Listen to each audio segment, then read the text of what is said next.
Bom pessoal, então vamos partir para a correção da nossa atividade da semana 24. Ela era a atividade 9 do capítulo 4, né? E ela já vai abordar uma das propriedades que nós estudamos ao longo da semana anterior, que é a propriedade da energia de ionização. A energia de ionização, só para a gente poder relembrar aqui, é uma propriedade do quanto de energia, da quantidade de energia que um elétron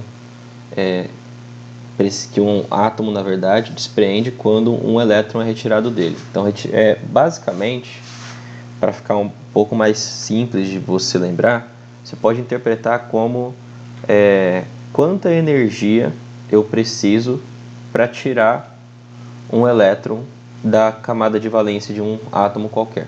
Tá joia? Basicamente é isso. E como que ela varia? Se você imaginar aí uma tabela periódica, que é mais ou menos desse jeito aqui,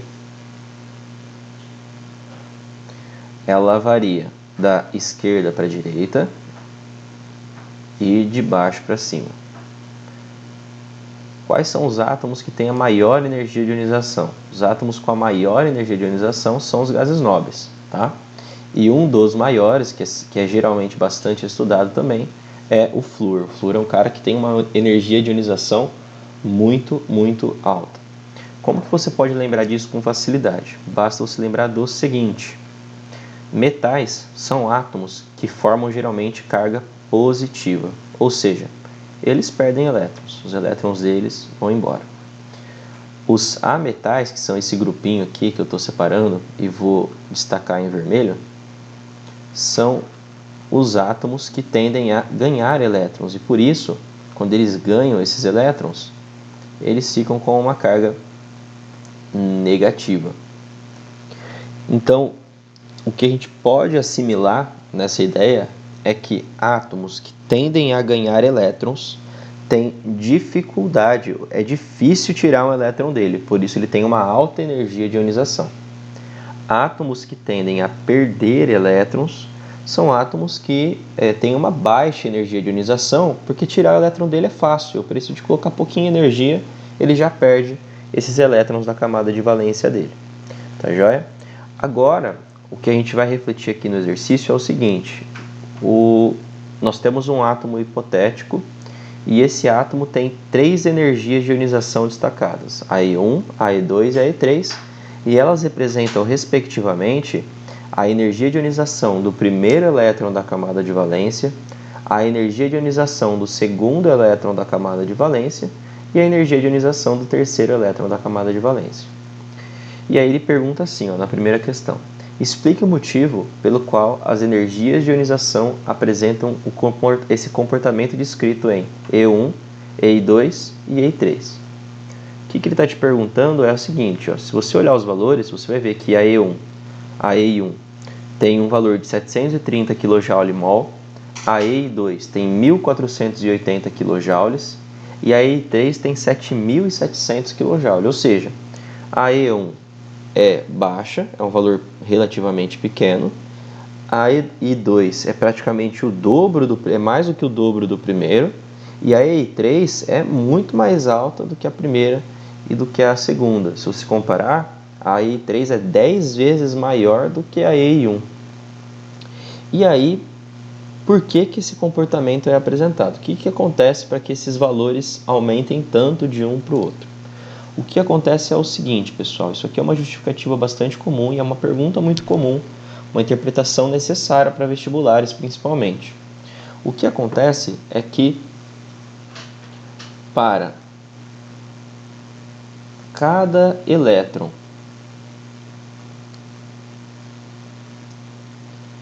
retirado da camada de valência, aí eu vou abreviar a camada de valência como CV, que é aquela última camada do átomo. Então, para cada elétron retirado da camada de valência, a energia de ionização aumenta devido ao aumento de atração entre o núcleo e a eletrosfera. Então, o que você tem que imaginar para entender aqui essa energia de ionização aumentando? Imagina que você tem ali um átomo e ele tem ali os seus elétrons de camada de valência. Ele perdeu o primeiro elétron. Quando ele perde esse primeiro elétron, ele perdeu uma quantidade de energia lá. Você precisou de uma quantidade de energia para isso. E agora, o núcleo dele, que antes atraía uma quantidade, por exemplo, 10 elétrons ali, agora ele está atraindo 9 elétrons. Então, se antes ele atraía 10 elétrons com uma certa força, esse núcleo positivo agora vai atrair 9 elétrons para ele. E aí, esses 9 elétrons ele vai atrair com mais força ainda. Então, se ele está atraindo com mais força, a Ei2 vai aumentar, vai ser mais difícil de tirar. E cada elétron que você retirar, essa energia vai também aumentando, porque vai ficando cada vez maior essa atração entre o núcleo e a eletrosfera. Tá joia? Só para a gente lembrar, ó, essa atração entre núcleo e eletrosfera é uma atração entre cargas positivas e cargas negativas, que a gente chama, inclusive na física, de atração eletrostática.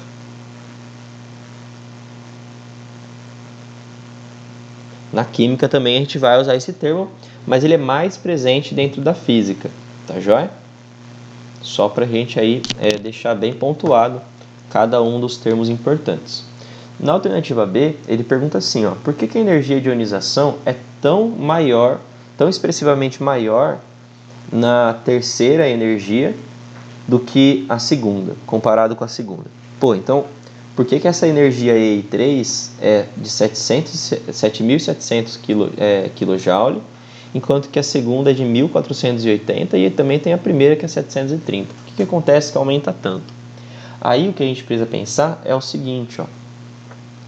Provavelmente o que vai acontecer é que esse átomo tem lá uma certa quantidade de níveis de energia.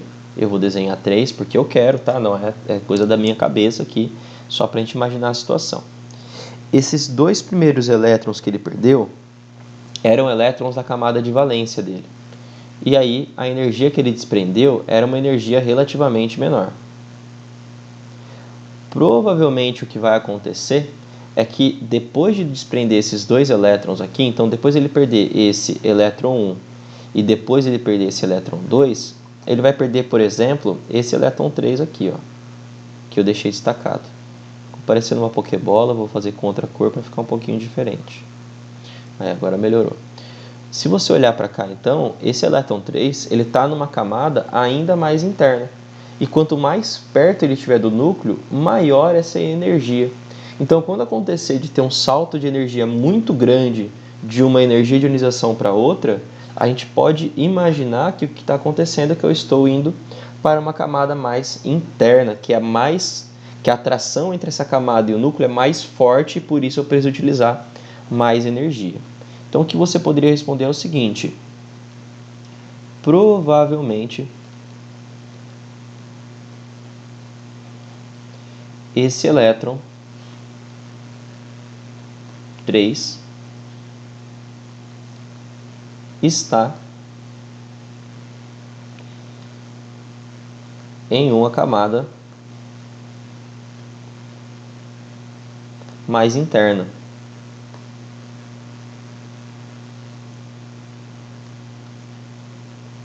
Que está mais fortemente atraída pelo núcleo. Bom, pessoal, basicamente era essa a nossa tarefa. Qualquer dúvida vocês podem me procurar pelo Conexão Digital. E essa semana você já pode começar o capítulo 5, fazendo a leitura desse início de capítulo e uma revisão rápida na atividade 1, já proposta como tarefa para a semana. Beleza? Um abraço para todos e até a nossa próxima correção. Falou!